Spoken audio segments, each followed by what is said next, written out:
by Henry David Thoreau. Chapter 17. Spring.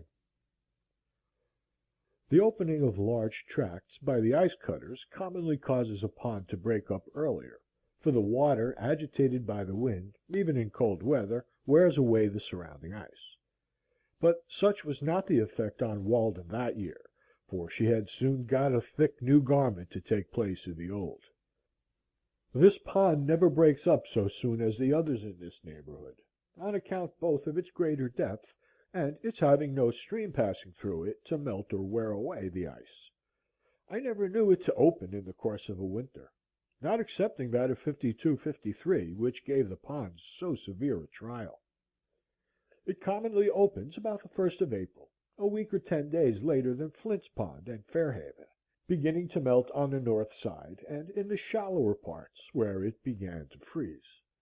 It indicates better than any water hereabouts the absolute progress of the season, being least affected by transient changes of temperature.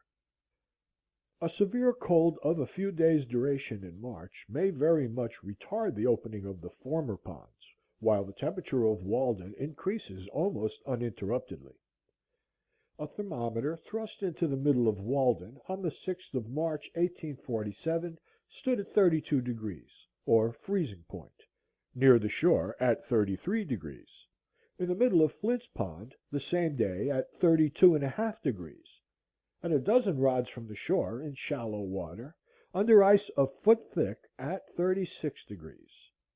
This difference of 3½ degrees between the temperature of the deep water and the shallow in the latter pond, and the fact that a great proportion of it is comparatively shallow, show why it should break up so much sooner than Walden. The ice in the shallowest part was at this time several inches thinner than in the middle. In midwinter the middle had been the warmest and the ice thinnest there. So also every one who has waded about the shores of the pond in summer must have perceived how much warmer the water is close to the shore, where only 3 or 4 inches deep, than at a little distance out, and on the surface, where it is deep, than near the bottom. In spring the sun not only exerts an influence through the increased temperature of the air and earth, but its heat passes through ice a foot or more thick, and is reflected from the bottom in shallow water, and so also warms the water and melts the under side of the ice, at the same time that it is melting it more directly above, making it uneven, and causing the air bubbles which it contains to extend themselves upward and downward, until it is completely honeycombed, and at last disappears suddenly in a single spring rain. Ice has its grain as well as wood, and when a cake begins to rot or comb, that is, assume the appearance of honeycomb, whatever may be its position, the air cells are at right angles with what was the water surface. Where there is a rock or a log rising near to the surface, the ice over it is much thinner, and is frequently quite dissolved by this reflected heat. And I have been told that in the experiment at Cambridge to freeze water in a shallow wooden pond, though the cold air circulated underneath, and so had access to both sides, the reflection of the sun from the bottom more than counterbalanced this advantage. When a warm rain in the middle of the winter melts off the snow ice from Walden, and leaves a hard, dark, or transparent ice on the middle, there will be a strip of rotten, though thicker, white ice, a rod or more wide, about the shores, created by this reflected heat. Also, as I have said, the bubbles themselves within the ice operate as burning glasses to melt the ice beneath. The phenomena of the year take place every day in a pond, on a small scale. Every morning, generally speaking, the shallow water is being warmed more rapidly than the deep, though it may not be made so warm after all, and every evening it is being cooled more rapidly until the morning. The day is the epitome of the year, the night is the winter, the morning and evening are the spring and fall, and the noon is the summer. The cracking and booming of the ice indicate a change of temperature.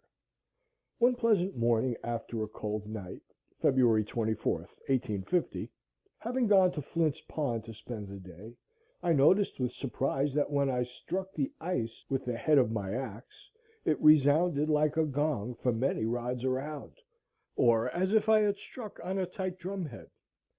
The pond began to boom about an hour after sunrise, when it felt the influence of the sun's rays slanted upon it from over the hills.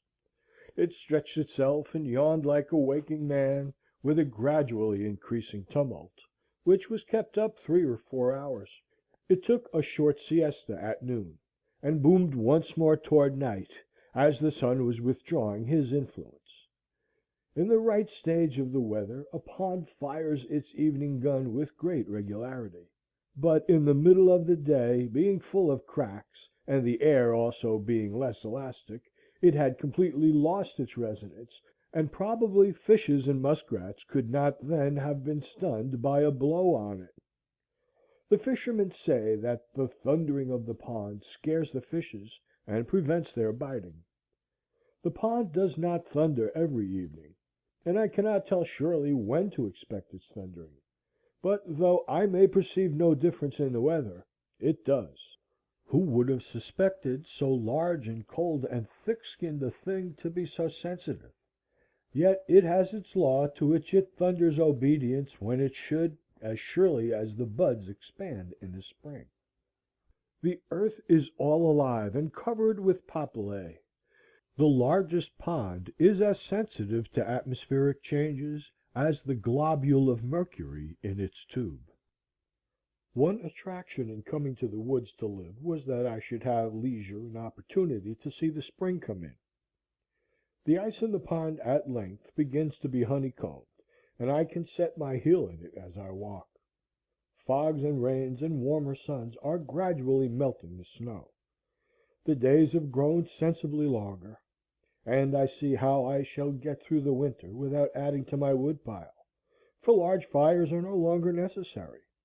I am on the alert for the first signs of spring, to hear the chance note of some arriving bird, or the striped squirrel's chirp, for his stores must be now nearly exhausted, or see the woodchuck venture out of his winter quarters. On the 13th of March, after I had heard the bluebird, song sparrow, and redwing, the ice was still nearly a foot thick. As the weather grew warmer, it was not sensibly worn away by the water, nor broken up and floated off, as in rivers, but, though it was completely melted for half a rod in width about the shore, the middle was merely honeycombed, and saturated with water, so that you could put your foot through it when 6 inches thick.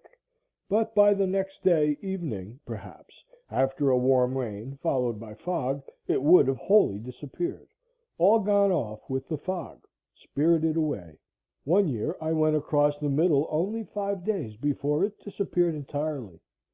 In 1845 Walden was first completely open on the 1st of April; in '46 the 25th of March; in '47 the 8th of April; in '51 the 28th of March; in '52 the 18th of April; in '53 the 23rd of March; in '54 about the 7th of April. Every incident connected with the breaking up of the rivers and ponds, and the settling of the weather, is particularly interesting to us who live in a climate of so great extremes. When the warmer days come, they who dwell near the river hear the ice crack at night with a startling whoop as loud as artillery, as if its icy fetters were rent from end to end, and within a few days see it rapidly going out. So the alligator comes out of the mud with quakings of the earth. One old man, who has been a close observer of nature, and seems as thoroughly wise in regard to all her operations as if she had been put upon the stocks when he was a boy, and he had helped to lay her keel, who has come to his growth, and can hardly acquire more of natural lore if he should live to the age of Methuselah, told me, and I was surprised to hear him express wonder at any of nature's operations, for I thought that there were no secrets between them, that one spring day he took his gun and boat, and thought that he would have a little sport with the ducks. There was ice still on the meadows, but it was all gone out of the river, and he dropped down without obstruction from Sudbury, where he lived, to Fairhaven Pond, which he found unexpectedly covered for the most part with a firm field of ice. It was a warm day, and he was surprised to see so great a body of ice remaining. Not seeing any ducks, he hid his boat on the north or backside of an island in the pond, and then concealed himself in the bushes on the south side to await them. The ice was melted for 3 or 4 rods from the shore, and there was a smooth and warm sheet of water with a muddy bottom, such as the ducks love, within, and he thought it likely that some would be along pretty soon. After he had lain still there about an hour, he heard a low and seemingly very distant sound, but singularly grand and impressive, unlike anything he had ever heard, gradually swelling and increasing, as if it would have a universal and memorable ending. A sullen rush and roar, which seemed to him all at once like the sound of a vast body of fowl coming in to settle there, and seizing his gun, he started up in haste and excited. But he found to his surprise that the whole body of the ice had started while he laid there, and drifted into the shore, and the sound he had heard was made by its edge grating on the shore, at first gently nibbled and crumbled off, but at length heaving up and scattering its wrecks along the island to a considerable height before it came to a standstill. At length the sun's rays have attained the right angle, and warm winds blow up mist and rain and melt the snow banks, and the sun, dispersing the mist, smiles on a checkered landscape of russet and white, smoking with incense, through which the traveller picks his way from islet to islet, cheered by the music of 1,000 tinkling rills and rivulets, whose veins are filled with the blood of winter, which they are bearing off. Few phenomena gave me more delight than to observe the forms which thawing sand and clay assume in flowing down the sides of a deep cut on the railroad through which I passed on my way to the village, a phenomenon not very common on so large a scale, though the number of freshly exposed banks of the right material must have been greatly multiplied since railroads were invented. The material was sand of every degree of fineness, and of various rich colors, commonly mixed with a little clay. When the frost comes out in the spring, and even in a thawing day in the winter, the sand begins to flow down the slopes like lava, sometimes bursting out through the snow and overflowing it where no sand was to be seen before.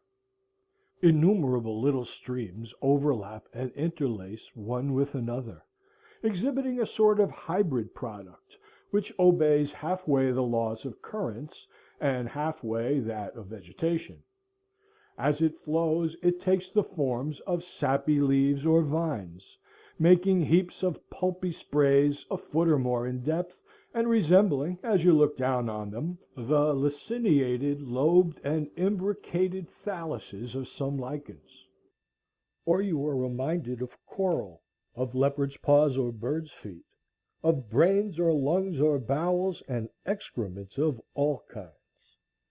It is a truly grotesque vegetation, whose forms and color we see imitated in bronze, a sort of architectural foliage more ancient and typical than acanthus, chicory, ivy, vine, or any vegetable leaves, destined perhaps under some circumstances to become a puzzle to future geologists. The whole cut impressed me as if it were a cave with its stalactites laid open to the light. The various shades of the sand are singularly rich and agreeable, embracing the different iron colors, brown, gray, yellowish, and reddish.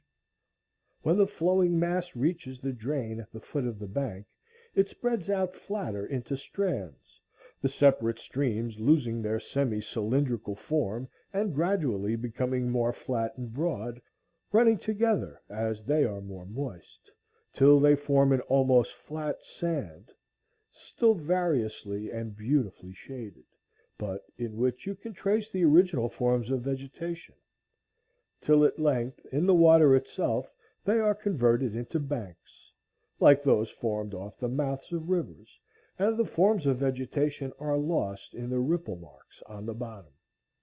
The whole bank, which is from 20 to 40 feet high, is sometimes overlaid with a mass of this kind of foliage or sandy rapture, for a quarter of a mile on one or both sides, the produce of one spring day. What makes this sand foliage remarkable is its springing into existence thus suddenly. When I see on the one side the inert bank, for the sun acts on one side first, and on the other this luxuriant foliage, the creation of an hour, I am affected as if in a peculiar sense I stood in the laboratory of the artist who made the world and me, had come to where he was still at work, sporting on this bank, and with excess of energy strewing his fresh designs about. I feel as if I were nearer to the vitals of the globe, for this sandy overflow is something, such a foliaceous mass as the vitals of the animal body. You find thus in the very sands an anticipation of the vegetable leaf. No wonder that the earth expresses itself outwardly in leaves. It so labors with the idea inwardly. The atoms have already learned this law, and are pregnant by it. The overhanging leaf sees here its prototype. Internally, whether in the globe or animal body, it is a moist, thick lobe, a word especially applicable to the liver and lungs and the leaves of fat. Labor, lapsus, to flow or slip downward, a lapsing. Globus, lobe, globe, also lap, flap, and many other words. Externally, a dry, thin leaf, even as the F and V are a pressed and dried B. The radicals of lobe are LB, the soft mass of the B, single-lobed, or B, double-lobed, with the liquid L behind it, pressing it forward. In globe, GLB, the guttural G adds to the meaning the capacity of the throat. The feathers and wings of birds are still drier and thinner leaves. Thus also you pass from the lumpish grub in the earth to the airy and fluttering butterfly. The very globe continually transcends and translates itself, and becomes winged in its orbit. Even ice begins with delicate crystal leaves, as if it had flowed into molds which the fronds of water plants have impressed on the watery mirror. The whole tree itself is but one leaf, and rivers are still vaster leaves, whose pulp is intervening earth, and towns and cities are the ova of insects in their axils. When the sun withdraws, the sand ceases to flow. But in the morning the streams will start once more, and branch again into a myriad of others. You here see, perchance, how blood vessels are formed. If you look closely, you observe that first there pushes forward from the thawing mass a stream of softened sand, with a drop-like point like the ball of a finger, feeling its way slowly and blindly downward, until at last, with more heat and moisture, as the sun gets higher, the most fluid portion, in its effort to obey the law to which the most inert also yields, separates from the latter, and forms for itself a meandering channel or artery within that, in which is seen a little silvery stream glancing like lightning from one stage of pulpy leaves or branches to another, and ever and anon swallowed up in the sand. It is wonderful how rapidly yet perfectly the sand organizes itself as it flows, using the best material its mass affords to form the sharp edges of its channel. Such are the sources of rivers. In the silicious matter which the water deposits is perhaps the bony system, and in the still finer soil and organic matter the fleshy fiber or cellular tissue. What is man but a mass of thawing clay? The ball of the human finger is but a drop congealed. The fingers and toes flow to their extent from the thawing mass of the body. Who knows what the human body would expand and flow out to under a more genial heaven? Is not the hand a spreading palm leaf with its lobes and veins? The ear may be regarded, fancifully, as a lichen, umbilicaria, on the side of the head, with its lobe or drop. The lip, labium, from labor, laps or lapses from the sides of the cavernous mouth. The nose is a manifest congealed drop or stalactite. The chin is still a larger drop, the confluent dripping of the face. The cheeks are a slide from the brows into the valley of the face, opposed and diffused by the cheek bones. Each rounded lobe of the vegetable leaf, too, is a thick and now loitering drop, larger or smaller. The lobes are the fingers of the leaf, and as many lobes as it has, in so many directions it tends to flow, and more heat or other genial influences would have caused it to flow yet farther. Thus it seemed that this one hillside illustrated the principle of all the operations of nature. The Maker of this earth but patented a leaf. What Champollion will decipher this hieroglyphic for us, that we may turn over a new leaf at last? This phenomenon is more exhilarating to me than the luxuriance and fertility of vineyards. True, it is somewhat excrementitious in its character, and there is no end to the heaps of liver, light, and bowels, as if the globe were turned wrong side outward; but this suggests at least that nature has some bowels, and there again is mother of humanity. This is the frost coming out of the ground. This is spring. It precedes the green and flowery spring, as mythology precedes regular poetry. I know of nothing more purgative of winter fumes and indigestions. It convinces me that earth is still in her swaddling clothes, and stretches forth baby fingers on every side. Fresh curls spring from the baldest brow. There is nothing inorganic. These fallacious heaps lie along the bank like the slag of a furnace, showing that nature is in full blast within. The earth is not a mere fragment of dead history, stratum upon stratum like the leaves of a book, to be studied by geologists and antiquaries chiefly, but living poetry like the leaves of a tree, which precede flowers and fruit. Not a fossil earth, but a living earth, compared with whose great central life, all animal and vegetable life, is merely parasitic. Its throes will heave our exuviae from their graves. You may melt your metals and cast them into the most beautiful mold you can. They will never excite me like the forms which this molten earth flows out into. And not only it, but the institutions upon it, are plastic, like clay in the hands of the potter. Ere long, not only on these banks, but on every hill and plain, and in every hollow, the frost comes out of the ground like a dormant quadruped from its burrow, and seeks the sea with music, or migrates to other climes in clouds. Thaw, with his gentle persuasion, is more powerful than Thor with his hammer. The one melts, the other but breaks in pieces. When the ground was partially bare of snow, and a few warm days had dried its surface somewhat, it was pleasant to compare the first tender signs of the infant year just peeping forth with the stately beauty of the withered vegetation which had withstood the winter.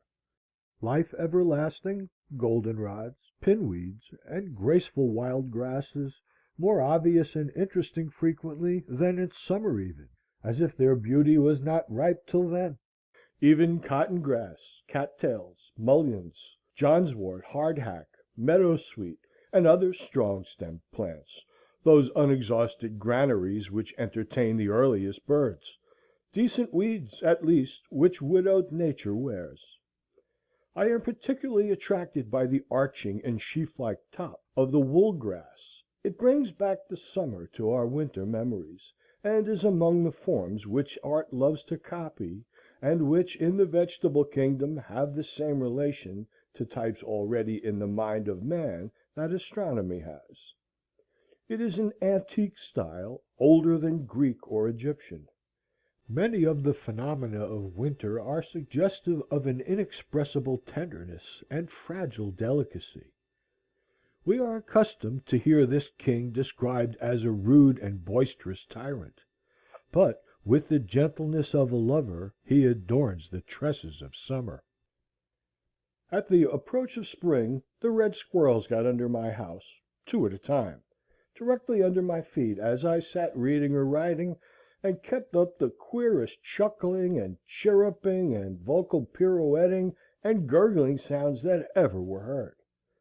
And when I stamped, they only chirruped the louder, as if past all fear and respect in their mad pranks, defying humanity to stop them. No, you don't. Chicory, chicory.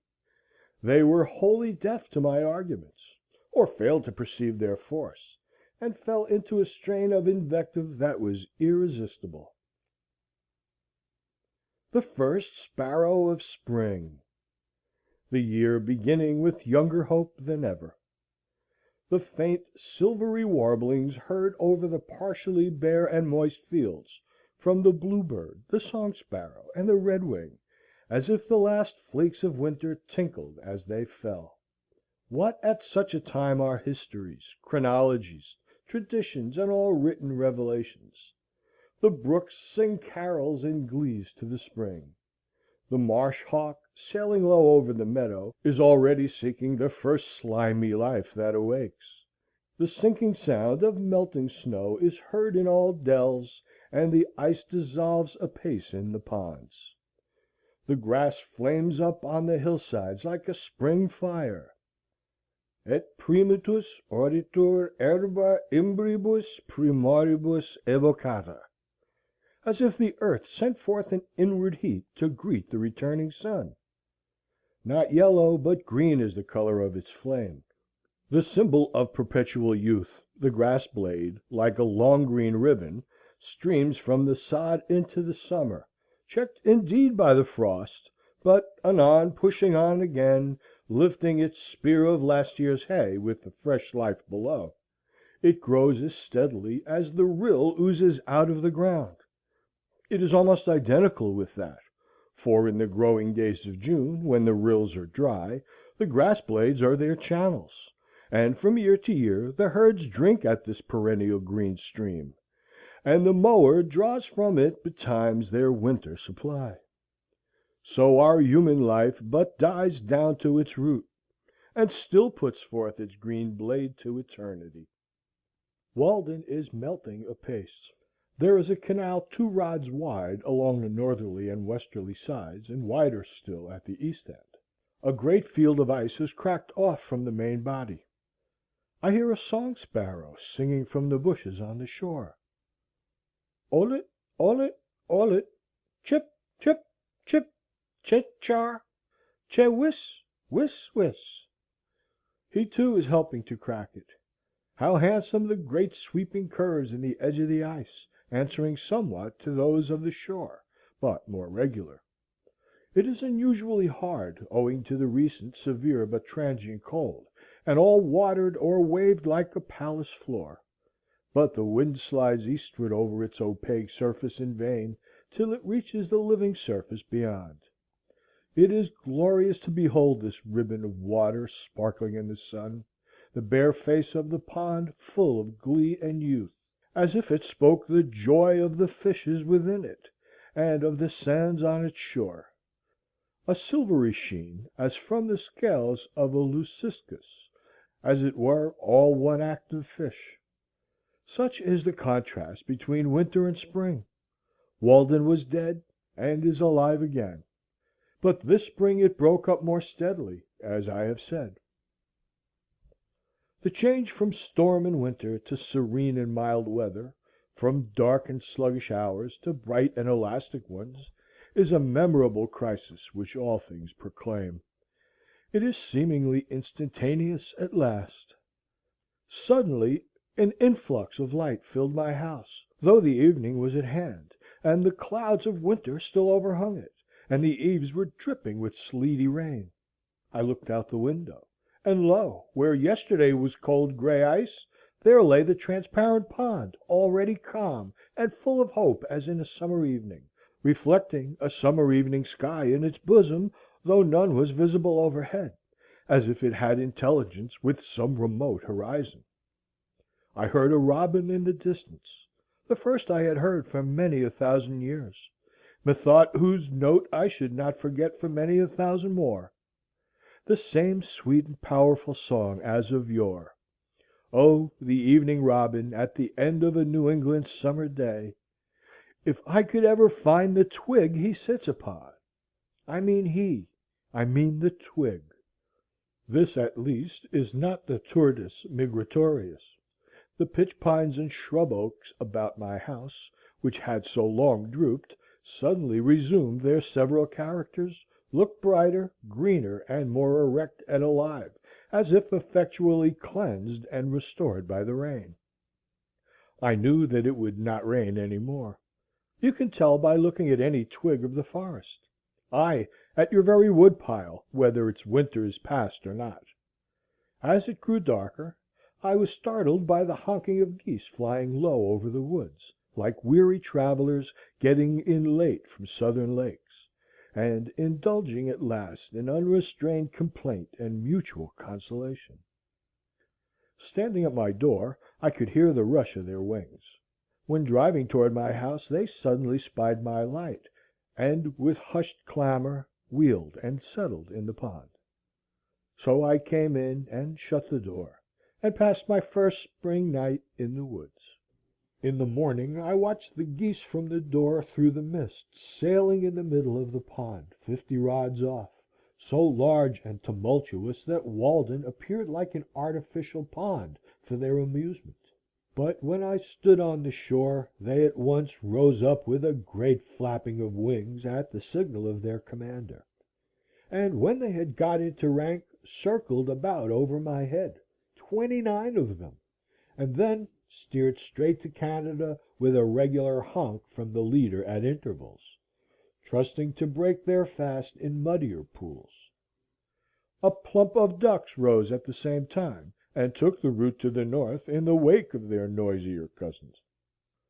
For a week I heard the circling, groping clangor of some solitary goose in the foggy mornings, seeking its companion, and still peopling the woods with the sound of a larger life than they could sustain. In April the pigeons were seen again, flying express in small flocks, and in due time I heard the martins twittering over my clearing, though it had not seemed that the township contained so many that it could afford me any, and I fancied that they were peculiarly of the ancient race that dwelt in hollow trees ere white men came. In almost all climes the tortoise and the frog are among the precursors and heralds of this season, and birds fly with song and glancing plumage, and plants spring and bloom, and winds blow, to correct this slight oscillation of the poles and preserve the equilibrium of nature. As every season seems best to us in its turn, so the coming in of spring is like the creation of cosmos out of chaos, and the realization of the golden age. Eodus ad auroram nabataeque regna resissit, peridaque et radiis juga subdita matutinus. The east wind withdrew to Aurora and the Nabathæan kingdom, and the Persian, and the ridges placed under the morning rays. Man was born. Whether that artificer of things, the origin of a better world, made him from the divine scene, or the earth, being recent and lately sundered from the high ether, retained some seeds of cognate heaven. A single gentle rain makes the grass many shades greener. So our prospects brighten on the influx of better thoughts. We should be blessed if we lived in the present always, and took advantage of every accident that befell us, like the grass which confesses the influence of the slightest dew that falls on it, and did not spend our time in atoning for the neglect of past opportunities, which we call doing our duty. We loiter in winter while it is already spring. In a pleasant spring morning all men's sins are forgiven. Such a day is a truce to vice. While such a sun holds out to burn, the vilest sinner may return. Through our own recovered innocence we discern the innocence of our neighbors. You may have known your neighbor yesterday for a thief, a drunkard, or a sensualist, and merely pitied or despised him, and despaired of the world. But the sun shines bright and warm this first spring morning, recreating the world, and you meet him at some serene work, and see how it is, exhausted and debauched veins expand with still joy and bless the new day, feel the spring influence with the innocence of infancy, and all his faults are forgotten. There is not only an atmosphere of good will about him, but even a savor of holiness groping for expression, blindly and ineffectually perhaps, like a new-born instinct, and for a short hour the south hillside echoes to no vulgar jest. You see some innocent fair shoots preparing to burst from his gnarled rind, and try another year's life, tender and fresh as the youngest plant. Even he has entered into the joy of his Lord. Why the jailer does not leave open his prison doors? Why the judge does not dismiss his case? Why the preacher does not dismiss his congregation? It is because they do not obey the hint which God gives them, nor accept the pardon which he freely offers to all. A return to goodness, produced each day in the tranquil and beneficent breath of the morning, causes that in respect to the love of virtue and the hatred of vice, one approaches a little the primitive nature of man, as the sprouts of the forest which has been felled. In like manner, the evil which one does in the interval of a day prevents the germs of virtues, which began to spring up again, from developing themselves, and destroys them. After the germs of virtue have thus been prevented many times from developing themselves, then a beneficent breath of evening does not suffice to preserve them.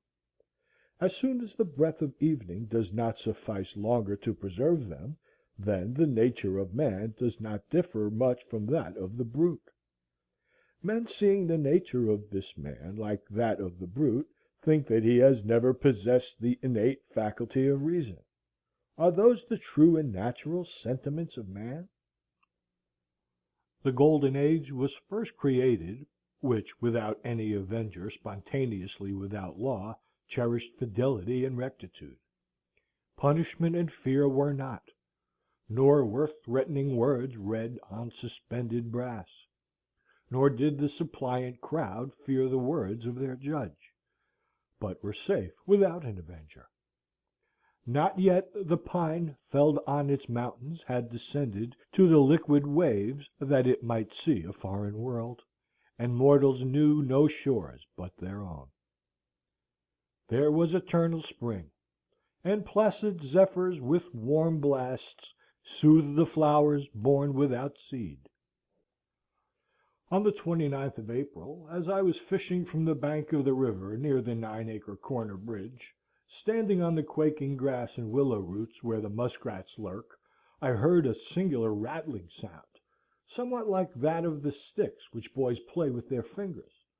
When looking up, I observed a very slight and graceful hawk, like a night hawk, alternately soaring like a ripple and tumbling a rod or two over and over, showing the underside of its wings, which gleamed like a satin ribbon in the sun, or like the pearly inside of a shell. This sight reminded me of falconry, and what nobleness and poetry are associated with that sport. The Merlin, it seemed to me it might be called, but I care not for its name. It was the most ethereal flight I had ever witnessed. It did not simply flutter like a butterfly, nor soar like the larger hawks, but it sported with proud reliance in the fields of air, mounting again and again with its strange chuckle. It repeated its free and beautiful fall, turning over and over like a kite, and then recovering from its lofty tumbling, as if it had never set its foot on terra firma. It appeared to have no companion in the universe, sporting there alone, and to need none but the morning and the ether with which it played. It was not lonely, but made all the earth lonely beneath it. Where was the parent which hatched it? its kindred, and its father in the heavens.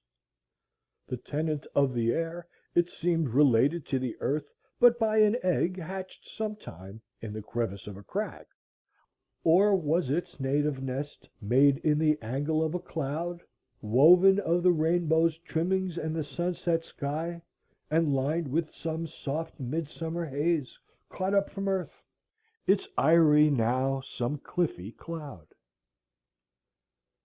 Beside this I got a rare mess of golden and silver and bright cupreous fishes, which looked like a string of jewels. Ah, I have penetrated to those meadows on the morning of many a first spring day, jumping from hummock to hummock, from willow root to willow root, when the wild river valley and the woods were bathed in so pure and bright a light as would have waked the dead, if they had been slumbering in their graves, as some suppose. There needs no stronger proof of immortality. All things must live in such a light. O death, where was thy sting? O grave, where was thy victory then? Our village life would stagnate if it were not for the unexplored forests and meadows which surround it. We need the tonic of wildness, to wade sometimes in marshes where the bittern and the meadow hen lurk, and hear the booming of the snipe, to smell the whispering sedge where only some wilder and more solitary fowl builds her nest, and the mink crawls with its belly close to the ground.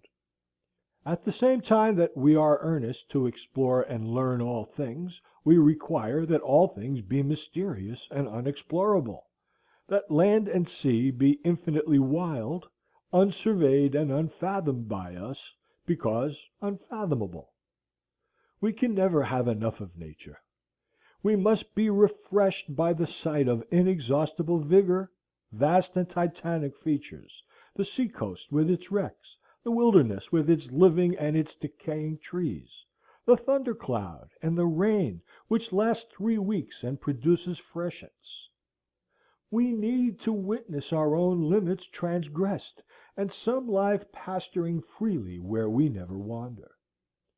We are cheered when we observe the vulture feeding on the carrion which disgusts and disheartens us, and deriving health and strength from the repast. There was a dead horse in a hollow by the path to my house, which compelled me sometimes to go out of my way, especially in the night when the air was heavy, but the assurance it gave me of the strong appetite and inviolable health of nature was my compensation for this. I love to see that nature is so rife with life that myriads can be afforded to be sacrificed and suffered to prey on one another; that tender organizations can be so serenely squashed out of existence like pulp; tadpoles which herons gobble up, and tortoises and toads run over in the road, and that sometimes it has rained flesh and blood. With the liability to accident, we must see how little account is to be made of it. The impression made on a wise man is that of universal innocence. Poison is not poisonous after all, nor are any wounds fatal. Compassion is a very untenable ground. It must be expeditious. Its pleadings will not bear to be stereotyped. Early in May, the oaks, hickories, maples, and other trees, just putting out amidst the pine woods around the pond, imparted a brightness like sunshine to the landscape, especially in cloudy days, as if the sun were breaking through mists and shining faintly on the hillsides here and there. On the 3rd or 4th of May I saw a loon in the pond, and during the first week of the month I heard the whippoorwill, the brown thrasher, the veery, the wood pewee, the chewink, and other birds. I had heard the wood thrush long before. The phoebe had already come once more and looked in at my door and window to see if my house was cavern-like enough for her, sustaining herself on humming wings, with clinched talons, as if she held by the air while she surveyed the premises. The sulphur-like pollen of the pitch pine soon covered the pond and the stones and rotten wood along the shore, so that you could have collected a barrelful. This is the sulphur showers we hear of. Even in Calidas' drama of Sakuntala we read of Rills died, yellow with the golden dust of the lotus, and so the seasons went rolling on into summer, as one rambles into higher and higher grass. Thus was my first year's life in the woods completed, and the second year was similar to it. I finally left Walden September 6th, 1847. End of Chapter 17.